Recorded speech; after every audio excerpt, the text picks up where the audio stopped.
warahmatullahi wabarakatuh. Kami dari kelompok pertama ingin menerapkan strategi pembelajaran aktif debat. Aktif debat merupakan sebuah metode pembelajaran yang mengasah cara berpikir kritis, Membicara meyakinkan, dan mendengarkan dengan cara empati.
Yang mana sekarang kita akan membahas tentang syariat pernikahan.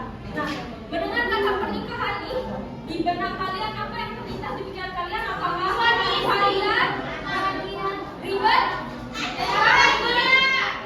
Mikir soal biaya nih? Ya. Apakah ribet atau bakal ada yang nanti kalau berusaha menikah?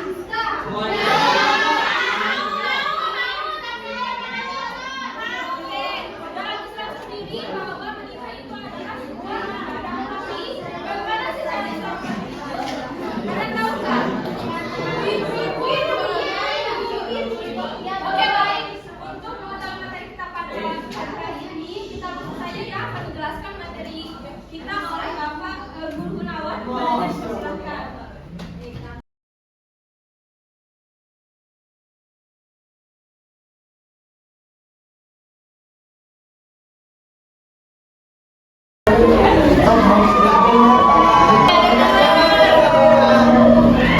Ini saya akan menyampaikan hukum nikah, rukun dan syarat nikah masing-masing nikah selarang.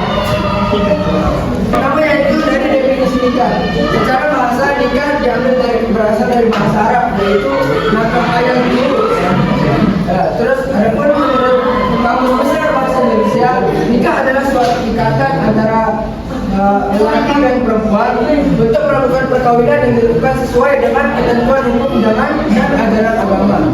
Adapun nikah secara istilah itu suatu akad antara laki-laki dan perempuan karena dalam memenuhi syarat sebagaimana ketentuan syariat Islam sehingga hubungan di antara keduanya menjadi halal. Yang kedua itu syarat nikah dalam surat surat Al-Nahl ayat 72 Allah berfirman Allah ja'ala lakum min anfusikum azwajan wa ja'ala lakum min azwajikum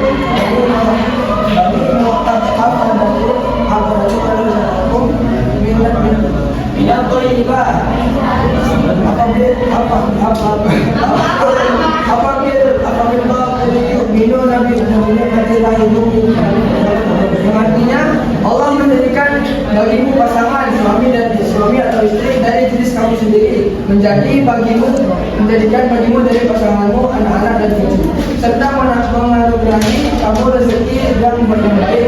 Mengapa terhadap orang kafir mereka beriman sedangkan terhadap nikmat Allah mereka ingkar? Yang pertama yang tadi itu hukumnya mubah jika tidak ada halangan dan tidak ada dorongan khusus. Yang kedua wajib jika takut terjerumus ke zina dan mampu menikah. Yang ketiga makruh jika tidak siap maka melantarkan pasangan. Yang terakhir itu haram jika berniat menzalimi pasangannya. Dan tujuan pernikahan yang pertama meningkatkan ibadah kepada Allah Subhanahu Wa Taala. Yang kedua memperoleh keturunan yang sah dan jelas. Kalau mempunyai keturunan di luar nikah itu tidak sah dan tidak benar. Dan ketiga, menjalankan sunnah Rasulullah. Nah, dan saya bilang tadi itu sebagian dari sunnah Rasulullah. Nah, yang hak kewajiban dari suami memberi nafkah lahir.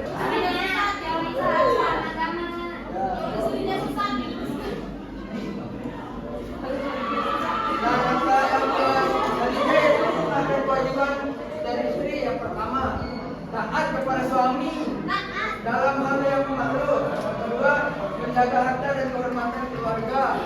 Dan ketiga, mendidik anak dan mengelola rumah tangga.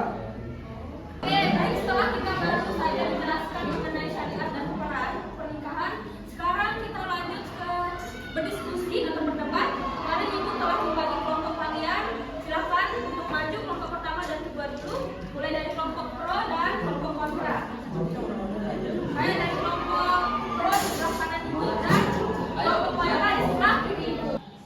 Oke, jadi anak-anakku mosi kita pada pagi hari ini yaitu mengenai wanita debat berkarir dalam rumah tangga tanpa bertentangan dengan ajaran Islam. Jadi di sini teman-teman kalian ada yang kelompok pro dan ada yang kelompok kontra. Jadi kita mulai ya berdiskusi biar debat pada hari ini. Sebelumnya saya akan membacakan dulu terkait peraturan yang berlaku selama perdebatan. Yang pertama mengenai peran dan tupoksi masing-masing pembicara. Pembicara satu sebagai pembuka menjelaskan suatu definisi, hakikat, latar belakang mengenai mosi kita pada hari ini. Kemudian pembicara dua mengeluarkan argumentasi pro atau kontranya dengan didukung oleh data-data yang valid dan yang dapat mengokohkan argumentasinya. Kemudian pembicara tiga menyimpulkan seluruh argumentifnya dan memberikan solusi. Kemudian mengenai interupsi. Interupsi tidak boleh dilakukan pada saat pembicara satu menyampaikan dan juga pada saat kesimpulan. Interupsi dibuka setelah pembicara dua menyampaikan argumentasinya selama 1 menit. Waktu interupsi 30 detik dan interupsi itu bersifat pernyataan dan juga pertanyaan. Kemudian pola waktu. Pola waktu yang digunakan dalam debat yaitu 3552. 3 menit untuk pembicara pertama, 5 menit untuk pembicara kedua, 5 menit untuk pembicara ketiga, dan 2 menit untuk kesimpulan. Kemudian mengenai ketukan-ketukan. 1 ketukan menandakan debat dibuka atau dimulai, 2 ketukan menandakan interupsi dibuka, dan 3 ketukan menandakan waktu perdebatan tinggal 1 menit. Apakah ada yang ditanyakan? Oke, berarti sudah paham. Baik, di sini saya sebagai kelompok pro, saya sebagai pembicara pertama, Rifat Zahra, yang di samping saya pembicara kedua yaitu Juliana Putri, dan di sana ada pembicara ketiga yaitu Nisra Hudaya.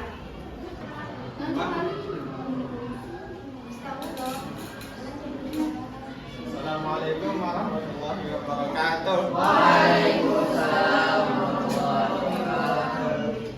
Perkenalkan, kami dari kelompok kontra dengan saya sendiri Muhammad Ali Ihsan dan di sebelah saya Sandra Baju, Muhammad Rafiq Sarian.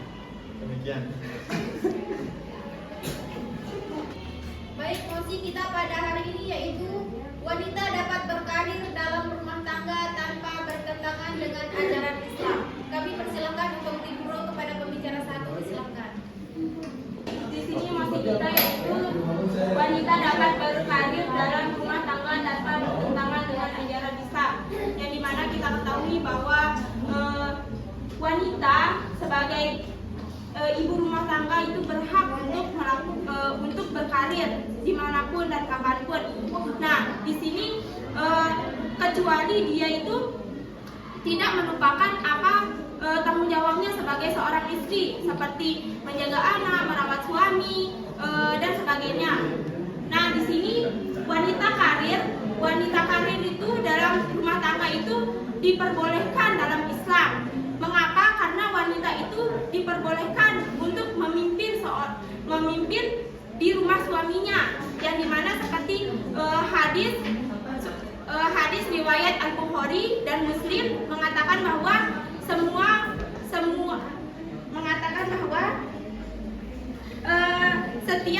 setiap manusia itu adalah pemimpin. baik itu perempuan maupun laki-laki. Lelaki itu memimpin keluarganya dan harus bertanggung jawab atas apa yang dipertanggungjawabkan, dan perempuan sebagai pemimpin juga di dalam rumah suaminya itu harus mempertanggungjawabkan apa yang telah dipimpinnya.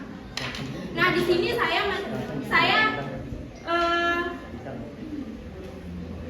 sebagai tim pro akan menguatkan bahwa wanita karir ini dalam ajaran Islam itu diperbolehkan dalam ajaran Islam. Nah, yang dimana Islam memberikan luas banget untuk wanita untuk mengembangkan potensi dirinya. Misalkan sekarang wanita ini dia berkarir, nah otomatis dia di luar itu bisa mengatur strategi yang dimana dalam keluarganya itu bakalan tersusun rapi. Waktu tinggal 1 menit untuk seperti bagaimana dia mengelola keuangan, bagaimana cara dia mendidik anak. Bukan berarti wanita yang sudah menikah itu tidak boleh untuk mengeluarkan potensi jati dirinya di keluarganya, akan tetapi menjadi wanita karir itu akan membuat dia itu semakin merasa dia itu berguna bagi semua dalam keluarganya, baik itu keluarganya maupun di luar rumah. Nah, di dalam ajaran Islam wanita itu diperbolehkan untuk mengerjakan suatu hal yang ada di rumah, akan tetapi tidak diperbolehkan jika dia tidak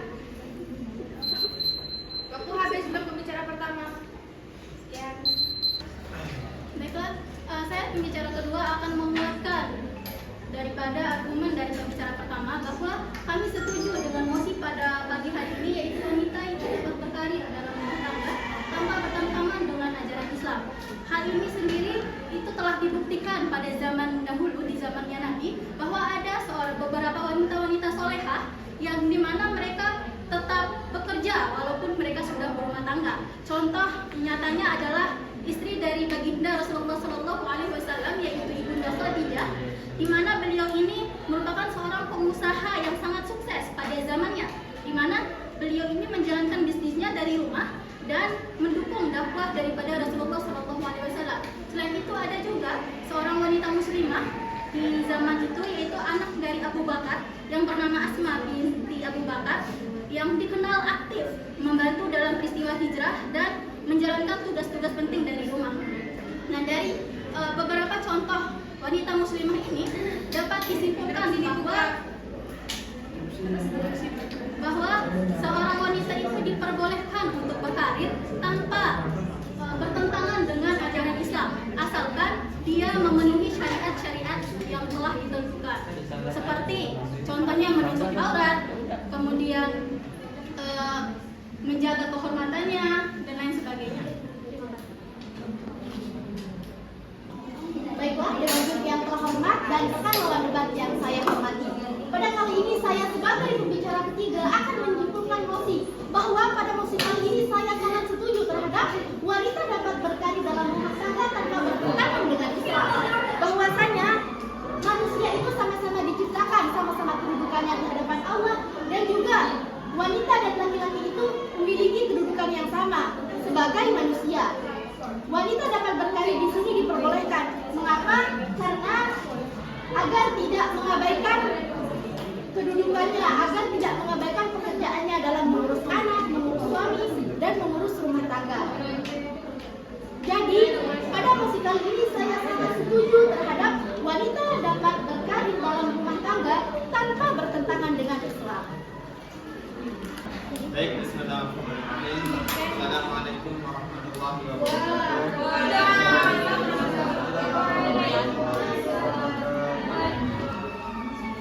Baik, saya perwakilan dari kelompok kontra ingin memaparkan beberapa poin mengenai wanita, mengenai tema kita pada pagi hari ini. Jadinya mungkin di dalam ajaran Islam tadi sudah dipaparkan beberapa dalil mengenai kebolehan bagaimana perempuan itu berkarir di dalam sebuah rumah tangga. Akan tetapi di dalam konteks kekinian,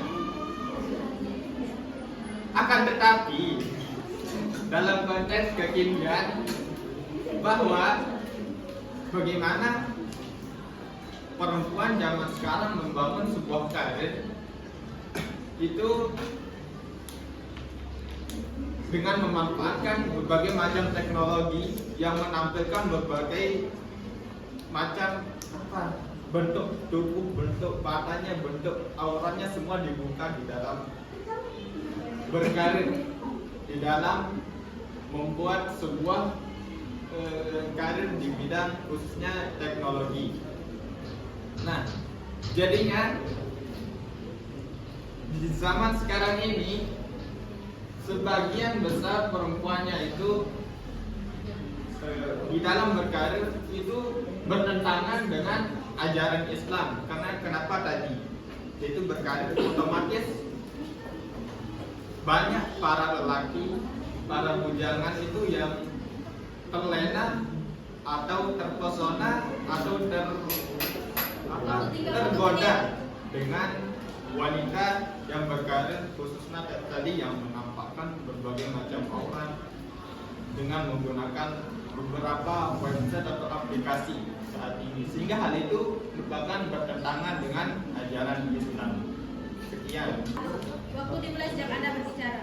Oke, saya juga sangat-sangat tidak setuju dengan tuduhan wanita dapat berkarir dalam rumah tangga dan bertentangan dengan ajaran Islam. Karena yang pertama kalau kita lihat dalam sebuah dalil tadi yang dibacakan, ya, kullukum ra'in wa kullukum mas'ulun an ra'iyati. Memang itu dalil tentang kepemimpinan. Nah, kemudian selanjutnya dalil itu mengatakan al-imamu ra'in mas'ulun an ra'iyati. Imam adalah pemimpin dan akan dimintai pertanggungjawabannya. Ar-rajulu fi ahlihi ra'in wa huwa mas'ulun an ra'iyatihi. Dan seorang laki-laki adalah pemimpin dalam keluarganya dan akan dimintai pertanggungjawabannya. Wal mar'atu, dan seorang wanita fi baiti zawjiha, fi baiti zawjiha, dalam rumah tangga suaminya, ra'iyat adalah pemimpin. Wa hiya mas'ulun an ra'iyatiha, dan dia akan dimintai pertanggungjawaban terhadap apa yang dipimpinnya. Nah, maksudnya di sini seorang wanita menjadi pemimpin dalam rumah tangga suaminya itu mengurus rumah tangga suaminya, bukan untuk berkarir di luar seperti itu. Jadinya jangan hanya membaca artinya saja. Diterima. Materi kedua mengatakan tadi perempuan hanya boleh di dalam rumah, tapi perempuan juga diperbolehkan dalam bekerja, asalkan tidak mengabaikan pekerjaan rumah, mengurus anak, mengurus suami, seperti itu. Oke. Perempuan boleh bekerja boleh berkarir asalkan dia tidak meninggalkan kewajibannya, gitu kan? Kalau kita lihat secara maslahat dan mafsadat antara kebaikan dan kemudaratan yang terdapat di situ, ternyata masih banyak mafsadatnya, keburukannya pun kemudaratnya itu lebih banyak di situ. Yang pertama, dia berkarir, misalnya dia bekerja misalnya di sebuah perusahaan. Ketika dia bekerja di pagi hari, ketika atasannya memerintahkannya ini dan itu, maka dia melaksanakannya. Kemudian dia pulang di sore hari, dan ketika suaminya memerintahkannya untuk membuat makanan atau mungkin sekedar membuat kopi, pasti dia akan mengatakan, saya baru pulang dari kerja, saya capek, apakah kamu tidak bisa membuat itu sendiri? Nah, itu mafsadat yang pertama, kemudaratan yang pertama. Yang kedua, jika dia bekerja misalnya di sebuah perusahaan, nah, itu tidak menutup kemungkinan dia akan berselingkuh di situ, karena banyak sekarang kejadian-kejadian seperti itu. Yang ketiga, ketika dia bekerja di sebuah perusahaan dan ketika dia di situ dengan lawan jenis bergaul dengan lawan jenisnya, dia tidak menutup kemungkinan dia akan berzina di situ. Instruksi. Nah, di sini dari mana wanita itu berkarir di luar rumah, dikatakan tadi bahwa dia tidak meninggalkan pekerjaan rumahnya di sana. Nah, tadi pembicara dua mengatakan bahwa wanita jika dia berkarir di luar rumah, dia misalnya contohnya dia disuruh buat makanan suaminya. Tapi dia mengatakan bahwa tunggu bentar, saya capek baru pulang kerja. Nah, di sana harus ada pembicara antara suami dan istri, yang dimana wanita berkarir itu harus menerima semua konsekuensi dari karirnya. Misalnya itu kan Instruksi habis.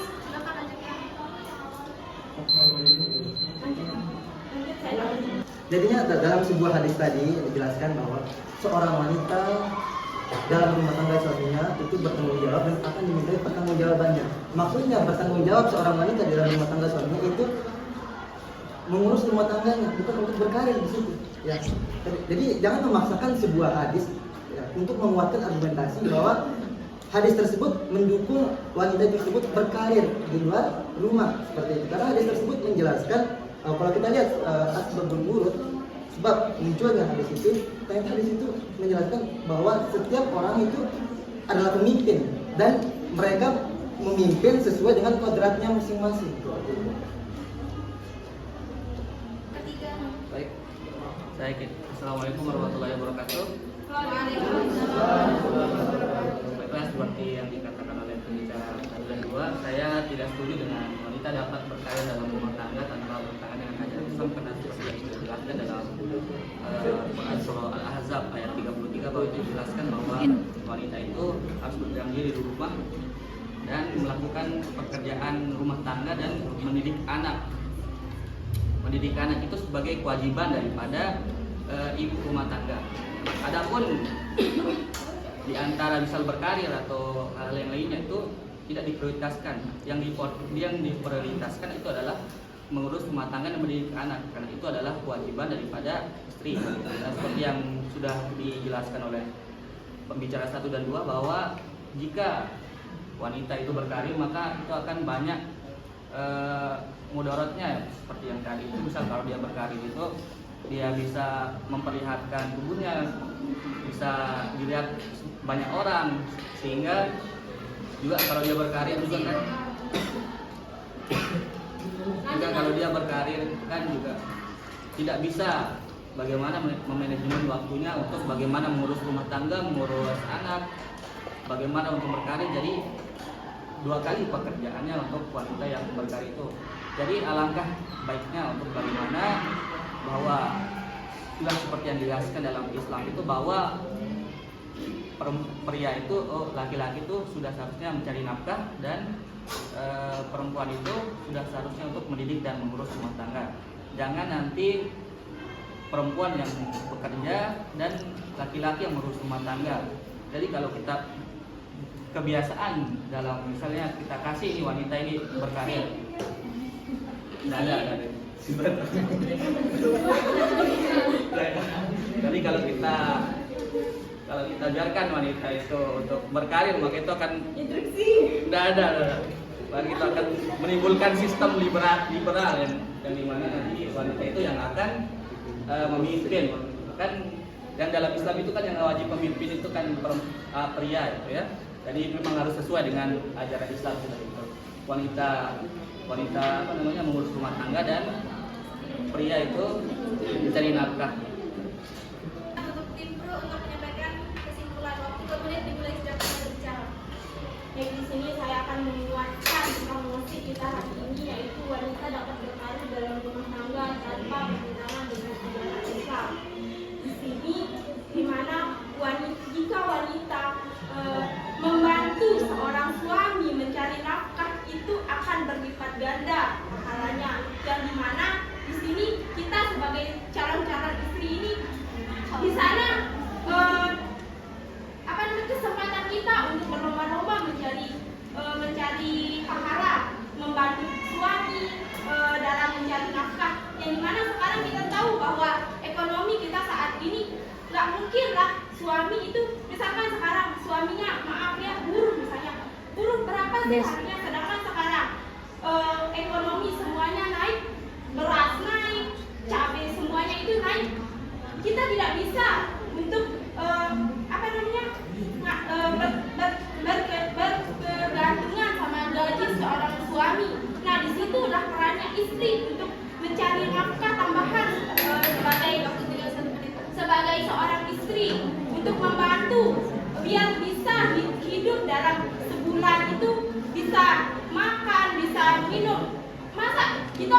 suami istri, masa kita masih minta-minta sama orang tua? Nah, di sanalah peran istri yang di sini saya mengeluarkan bahwa wanita itu dapat berkarir dalam rumah tangga tanpa bertentangan dengan ajaran Islam. Tadi dikatakan bahwa sekarang banyak wanita itu berkarir dengan menggunakan sosmed, dengan membuka aurat di sana. Nah, di sana itu mungkin mereka belum mengetahui bahwa wanita berkarir itu adalah wanita yang benar-benar ikhlas membantu suami untuk mencari nafkah dengan bentuk yang halal, yang dimana suami, istri, anak itu hidup damai tanpa memikirkan kamu ini kerja nggak ngurus rumah. Nah, itu adalah salah satu ucapan suami yang. Jadi kesimpulannya kami sangat tidak setuju dengan wanita dapat berkarir dalam rumah tangga, karena jika wanita berkarir dalam rumah tangga maka mafsadatnya itu lebih besar daripada maslahatnya seperti yang saya sebutkan tadi. Dan juga jika seandainya yang wanita itu berkarir dan jika seandainya wanita tidak berkarir dan hanya menetap di rumah, dan laki-laki yang bekerja sebagaimana firman Allah, Ar-rijalu qawwamuna 'alan nisa. Laki-laki adalah pemimpin dan laki-laki adalah pemimpin bagi perempuan. Nah, jika laki-laki yang bekerja dan perempuan hanya diam di rumah, maka bisa dipastikan angka pengangguran mungkin akan sedikit. Karena laki-laki yang bekerja. Kenapa demikian? Karena banyaknya sekarang pengangguran, terutama laki-laki, itu karena dunia pekerjaan didominasi oleh wanita. Dan jika wanita hanya berdiam di rumah dan suaminya yang bekerja, maka tidak ada pengangguran atau mungkin hanya sedikit pengangguran. Ya, sekian, terima kasih.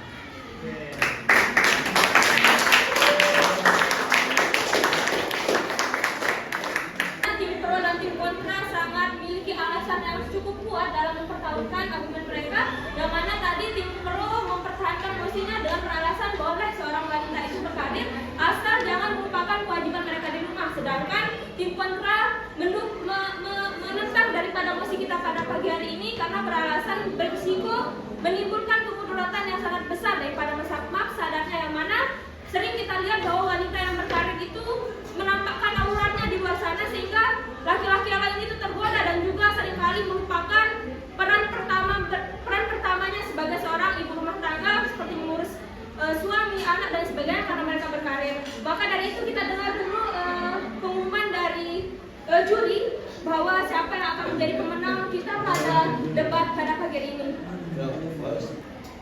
Baik, di sini saya akan menilai sedikit dari tim pro. Saya menilai yaitu dua public speaking dan penguasaan dari materi atau dari dalil. Materi pertama itu dari public speaking sudah bagus, dan materi juga bagus, akan tetapi kurang diperkuatkan oleh dalil-dalil atau poin-poin ulama, dan tidak terlalu menyangka dengan perkataan yang dari tim kontra. Dan sedangkan tim kontra public speaking-nya itu dia tetap berpegang juga dengan yang dikatakan itu masih lebih banyak mudarat daripada apa tadi mafsadatnya ya atau manfaatnya ya masalahnya, dan diperkuat oleh hadis-hadis atau para ulama.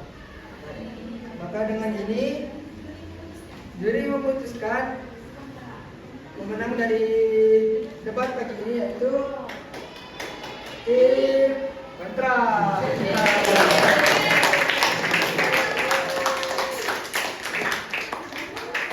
Baik anak-anakku, jadi inilah proses daripada strategi aktif debat, yang mana metode ini juga tentunya memiliki kekurangan dan kelebihan. Yang mana kelebihannya yaitu kita semua ikut terlibat, ikut berpartisipasi aktif, berpikir kritis, mengeluarkan pendapat, tetapi juga tentunya memiliki kekurangan, yang mana kita lihat tadi bahwa tidak semuanya ikut serta dalam mengeluarkan pendapatnya, dan juga metode ini menimbulkan membutuhkan waktu yang cukup lama. Semoga setelah kita juga dapat mengimplementasikannya di masa depan kepada anak-anak murid kita mengenai tentang strategi aktif debat. Sekian, wabillahi taufiq wal hidayah.